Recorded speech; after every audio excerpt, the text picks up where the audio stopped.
Dan termasuk dari permata kaum Quraisy, bintang yang bercahaya di langit para sahabat adalah Thalhah bin Ubaidillah bin Uthman bin Amr bin Ka'ab bin Sa'ad bin Taim bin Murrah At-Taimi Al-Qurashi. Ia adalah pemuda bangsawan yang gagah, cerdas dan berhati luhur. Sejak muda ia telah mendengar dari seorang rahib tentang kabar kedatangan seorang nabi terakhir, nabi yang cirinya termaktub dalam kitab-kitab suci terdahulu. Kata-kata sang rahib itu tersimpan rapi di relung jiwanya, menanti saat untuk tumbuh menjadi keyakinan. Hingga ketika Abu Bakar As-Siddiq radhiyallahu an mengajaknya untuk bertemu Muhammad sallallahu alaihi wasallam, Thalhah mendengar sabda yang penuh cahaya. Kalimat-kalimat itu menembus hati, lembut namun menggetarkan, mengajak kepada keesaan Allah dan menyeru kepada agama yang murni dari segala noda syirik serta kebiasaan jahiliyah yang tercela. Saat itu, Thalhah melihat betapa teguh agama ini, betapa agung risalah ini, dan betapa bersih jalan ini dari aib yang meliputi kaum Arab. Maka ia tidak menunda sesaat pun, ia segera mengulurkan tangannya, menyambut Islam dengan penuh kerelaan. Ia pun diberi kunyah Abu Muhammad Al-Fayyad dan termasuk dari golongan yang mulia, Al-Asharah Al-Mubasyarah bil Jannah, 10 sahabat yang dijanjikan surga.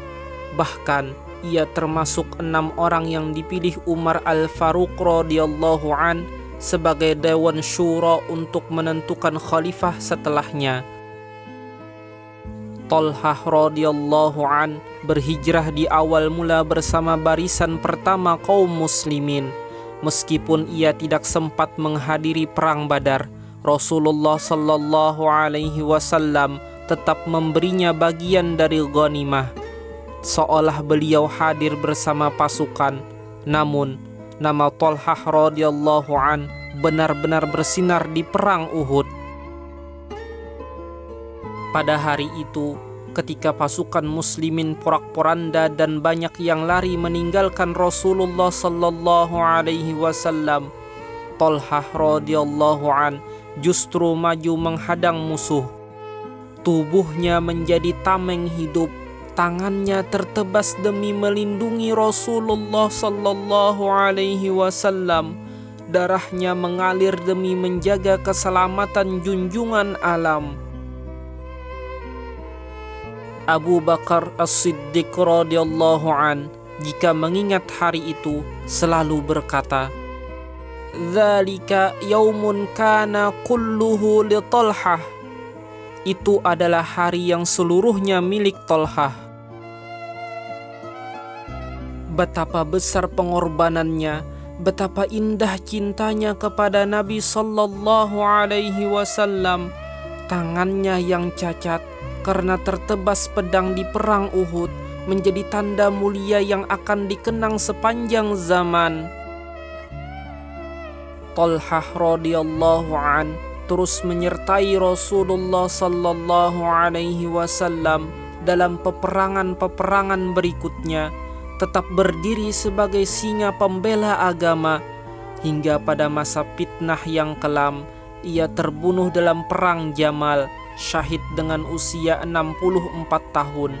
Jasadnya dimakamkan di Basrah, sementara namanya abadi di langit sejarah, dikenang sebagai perisai hidup Rasulullah sallallahu alaihi wasallam dan salah seorang yang dijanjikan surga. Dan termasuk pula di antara mereka yang bersegera menyambut cahaya Islam adalah Suhaib Ar-Rumi, lelaki asing di tanah Arab yang nasib membawanya dari negeri jauh hingga dikenal dengan julukan Ar-Rumi. Rasulullah sallallahu alaihi wasallam memberinya kunyah mulia Abu Yahya. Setelah ia beriman, penderitaan tak kunjung berhenti, siksaan, penghinaan, dan penindasan terus menimpa dirinya. Namun, iman di hatinya tak pernah goyah. Ketika hendak berhijrah, kaum Quraisy menghalanginya dengan tipu daya dan kekerasan. Maka Suhaib pun berkata dengan penuh keberanian, "Qad alimtum anni min armakum, wa inni wallahi la tasiluna ilayya hatta ad'a fikum kulla sahmin ma'i, thumma adribakum bisayfi ma baqiya fi yadi syai', fa in syi'tum dalaltukum ala mali wa tukhalluna sabili." Kalian sungguh tahu bahwa aku adalah salah seorang pemanah yang tangguh di antara kalian. Demi Allah, kalian tidak akan dapat menyentuhku sebelum aku habiskan seluruh anak panah yang ada padaku. Setelah itu aku akan menyerang kalian dengan pedangku selama masih ada sesuatu di tanganku. Namun, jika kalian mau, aku akan tunjukkan letak hartaku, lalu kalian lepaskan aku. Demi kebebasan iman, ia menebus dirinya dengan seluruh kekayaannya. Maka ia pun sampai ke Madinah dengan jiwa merdeka meski harta tiada. Ia bukan dari golongan bangsawan Quraisy, melainkan seorang maula, seorang hamba yang dimerdekakan. Namun, kemuliaannya dalam Islam mengalahkan para penguasa dunia. Rasulullah sallallahu alaihi wasallam pun menyambut hijrahnya dengan sabda yang menyejukkan, "Robihal bai'u Aba Yahya." Sungguh beruntunglah perniagaanmu, wahai Abu Yahya. Dan bersama barisan awal itu pula berdiri Ammar bin Yasir al-Ansi radhiyallahu an, kunyahnya Abul Yaqtan. Ia termasuk dari generasi pertama yang menyatakan syahadat setelah puluhan orang saja mendahuluinya. Ia bukan sendirian. Ayahnya Yasir dan ibunya Sumayyah pun termasuk dari orang-orang yang awal memeluk Islam. Sumayyah radhiyallahu anha, ibunda Ammar bin Yasir, bahkan tercatat sebagai syahidah pertama dalam Islam.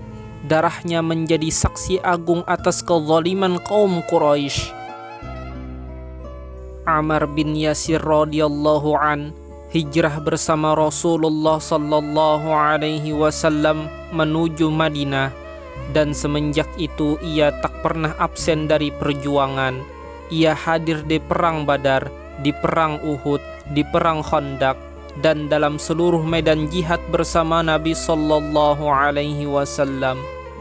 Bahkan ia dikenal sebagai orang pertama yang membangun masjid di dalam Islam, sebuah isyarat bahwa hatinya dipenuhi dengan kecintaan pada rumah Allah. Setelah wafatnya Rasulullah sallallahu alaihi wasallam, Ammar bin Yasir tetap menjadi tiang yang teguh dalam perjuangan. Ia ikut serta dalam perang Yamamah melawan kaum murtad yang menodai kalimat tauhid. Kemudian Khalifah Umar bin Khattab radhiyallahu an mengangkatnya sebagai gubernur di Kufah, sebuah amanah besar yang ia jalankan dengan keteguhan iman. Namun, perjalanan hidupnya berakhir di medan pertempuran Siffin saat ia berdiri di sisi Ali bin Abi Thalib radhiyallahu an. Ia syahid dalam usia lanjut 93 tahun, dan sebelum wafat ia berwasiat agar dikebumikan dengan pakaian yang melekat di tubuhnya, pakaian jihadnya, sebagai tanda kerendahan hati dan kezuhudan. Ammar bin Yasir sendiri pernah berkata mengenang masa lalu, "Ra'aitu Rasulullah sallallahu alaihi wasallam wa ma ma'ahu illa khamsatu a'budin wa mra'atani wa Abu Bakar." Aku melihat Rasulullah sallallahu alaihi wasallam dan tidak ada bersamanya pada saat itu kecuali 5 orang budak, 2 orang wanita dan Abu Bakar. Sebuah kalimat yang menggambarkan betapa beratnya perjuangan awal Islam, betapa sedikitnya jumlah kaum yang beriman, namun betapa kokoh jiwa mereka. Maka demikianlah kisah Suhaib Ar-Rumi dan Ammar bin Yasir, dua nama, dua jalan hidup, namun keduanya sama-sama diikat oleh cahaya iman. Seorang yang rela meninggalkan seluruh hartanya demi Allah, seorang lain yang rela mengorbankan jiwa dan keluarganya demi kalimat tauhid. Mereka berdua adalah bukti bahwa kemuliaan bukan pada nasab, bukan pada harta, melainkan pada keimanan yang mengakar hingga akhir hayat. Sallallahu alaihi wasallam.